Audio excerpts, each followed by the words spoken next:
আমাদের পৃথিবীর মাঝখানে একটা বিশাল বলের মতো কঠিন ধাতব অংশ আছে।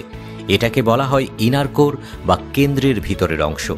সাধারণত আমরা ভাবি এটি সম্পূর্ণ গোলাকার, কিন্তু নতুন গবেষণায় বিজ্ঞানীরা বলছেন এই অংশের আকৃতি বদলাচ্ছে। হ্যাঁ, ঠিকই শুনছেন, বিজ্ঞানীরা বলছেন পৃথিবীর এই কঠিন কেন্দ্র গত 20 বছরে পরিবর্তিত হয়েছে। এর কিছু অংশ 100 মিটারের বেশি উঁচু নিচু হয়ে গেছে।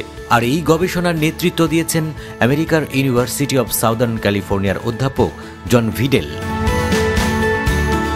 হলো না হয় একটু উঁচু নিচু, তাতে কি এসে যায়? পৃথিবীর কেন্দ্র কেনই বা গুরুত্বপূর্ণ? পৃথিবীর কেন্দ্র শুধু একটা ধাতব বল নয়, বরং এটি আমাদের জন্য জীবনদায়ী। কারণ এখান থেকেই তৈরি হয় পৃথিবীর চৌম্বক ক্ষেত্র, যা সূর্যের ক্ষতিকর রশ্মি থেকে আমাদের রক্ষা করে।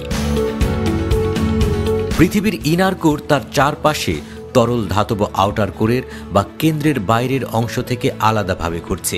এই ঘূর্ণনের কারণেই আমাদের চৌম্বক ক্ষেত্র বজায় থাকে। যদি এটা বন্ধ হয়ে যায়, তাহলে পৃথিবী হয়ে যেতে পারে মঙ্গলের মতো একেবারে নিষ্প্রাণ ও ধ্বংসপ্রাপ্ত। কেন পরিবর্তন হচ্ছে পৃথিবীর ইনার কোর? কি বলছেন বিজ্ঞানীরা?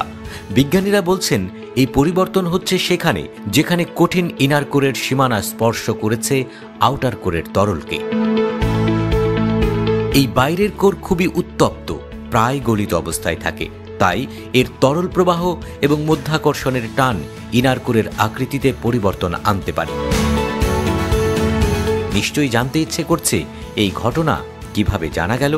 বিজ্ঞানীরা পৃথিবীর গভীরে পৌঁছাতে পারেননি, কারণ এটি প্রায় 4000 মাইল গভীরে অবস্থিত এবং মানুষের যাওয়ার অনুপযোগী, উত্তপ্ত।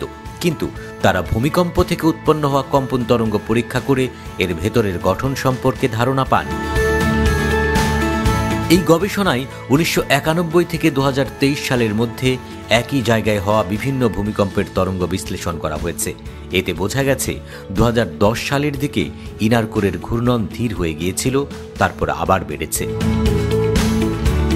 এটার প্রভাব আমাদের জীবনে কি?